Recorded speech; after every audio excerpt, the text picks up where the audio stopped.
عالم مدہوشی میں جو ہم کچھ کرتے ہیں اس سے کبھی کبھی تکا لگ جاتا ہے، لیکن جب ہم باقاعدہ منصوبہ بندی کے ساتھ کچھ کرتے ہیں اور نتائج نکلتے ہیں تو وی کین ریپلیکیٹ اٹ. آپ نے دیکھا دنیا میں پہلے کاروبار ہوتا تھا تو لوگ کہتے تھے کہ لو جی ساڈا کاروبار چل گیا، اور اس طرح کی بات کرتے تھے جیسے تکا لگ گیا ساڈا کوئی. لیکن اب آپ نے دیکھا کہ فرینچائزنگ کا ایک فنومینا ہے جو پاکستان میں بھی عام ہے. پہلے تو فرینچائز ہوتی تھی میک ڈونلڈ کی، KFC کی ہوتی تھی، پیزا ہٹ کی ہوتی تھی. اب کراچی بریانی، کچن کوزین اور اس طرح کی بہت ساری چیزیں ہیں جن کی فرینچائزز ہو رہی ہیں.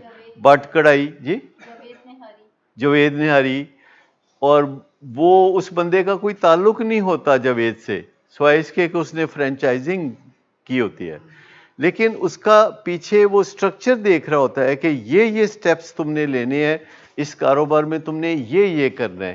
تو اب ایسا نہیں ہوتا کہ کہیں میک ڈونلڈ کھلے اور نہ چلے، بند ہو جائے. آپ نے کبھی سنا کہ کبھی کسی جگہ میک ڈونلڈ کھلا اور بند ہو گیا؟ موسٹلی جہاں میک ڈونلڈ آتا ہے وہاں چاروں طرف حالات خوبصورت ہو جاتے ہیں، بدل جاتے ہیں.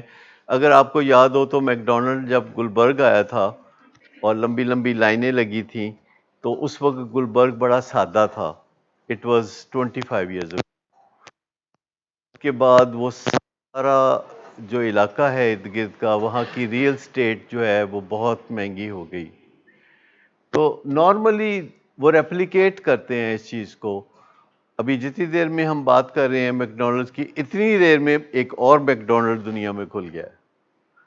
تو آپ سمجھتے ہیں کہ جب ہم کانشیسلی چیزوں کو کرتے ہیں تو پھر اس سے بہت رزلٹس کو ریپلیکیٹ کیا جا سکتا ہے، دوبارہ ویسے بنایا جا سکتا ہے.